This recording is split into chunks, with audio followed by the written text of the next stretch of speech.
Hello, my name is Ilya, and today I'm going to present you to vaccinate and stay healthy. As of now, COVID-19, also known as coronavirus, has approximately over 2,467,000 confirmed cases and over 645,000 death tolls.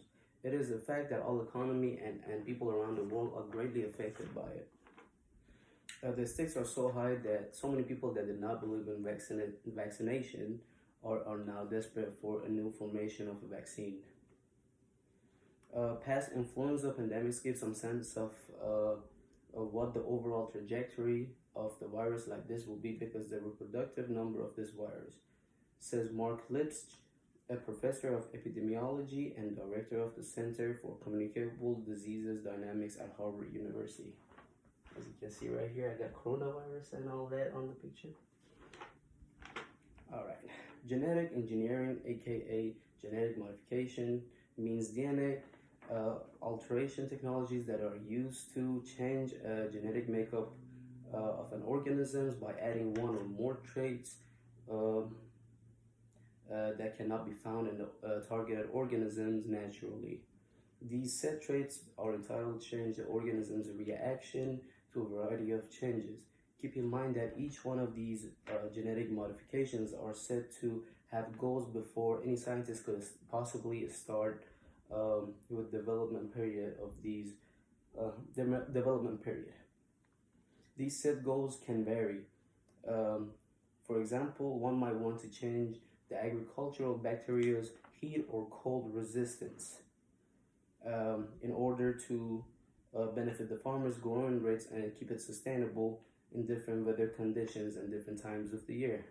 This, in fact, can start a whole chain reaction. As an example, a farmer who decided to genetically modify their crops won't have to deal with post-sell crops loss, and they can maximize their profit and benefit the economy as a whole.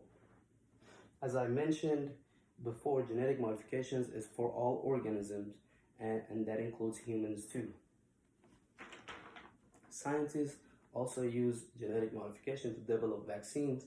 But what are vaccines? Vaccines are weakened or dead bacteria cells which are carefully tested and reviewed prior to injections to stimulate the production of antibodies and inclusion protect the individuals against the group of said microbes.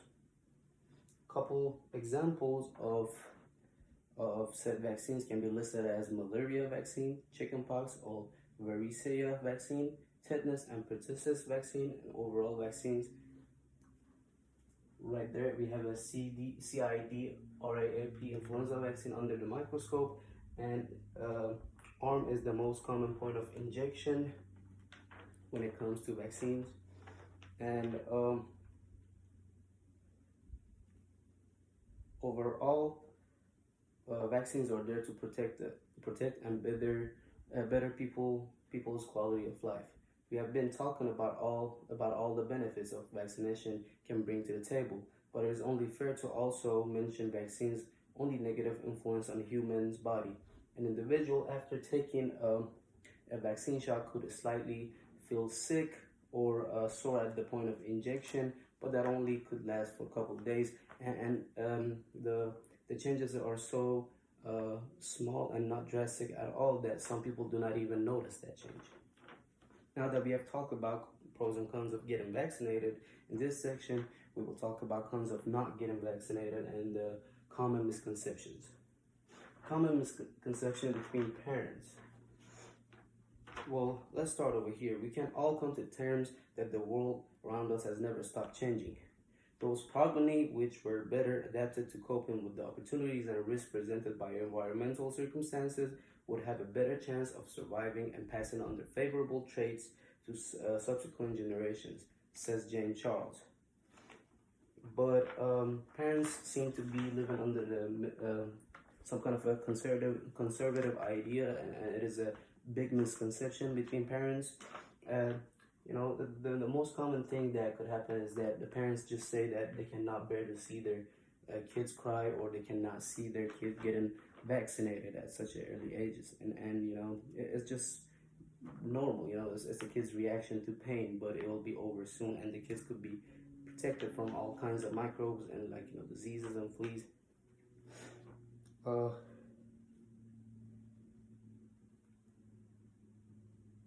Immunity is the body's way of preventing diseases.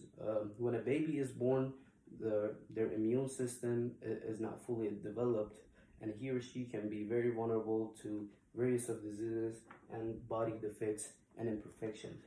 As you can see right here, this kid with the body imperfection has the CIDRAP influenza.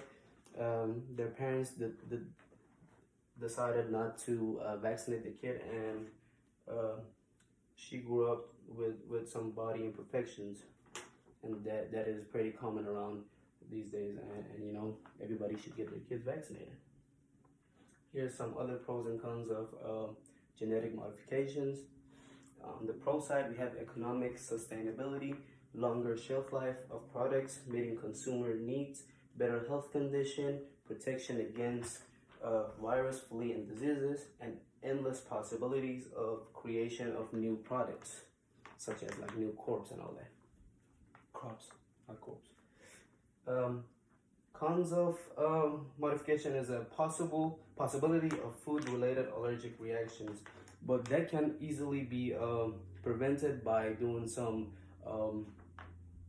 tests on people's body before getting vaccinated, and nowadays they cannot even be seen that way. And soreness at the point of injection for only a couple of days. An individual might feel slightly sick, but only for a day or two. We already been over that, and yeah, that's pretty much it for today.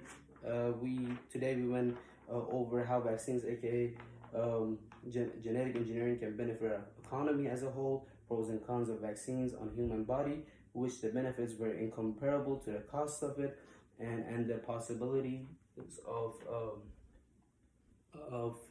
the dangers of not having our kids and newborns vaccinated. My name is Ilya, and thanks for your time.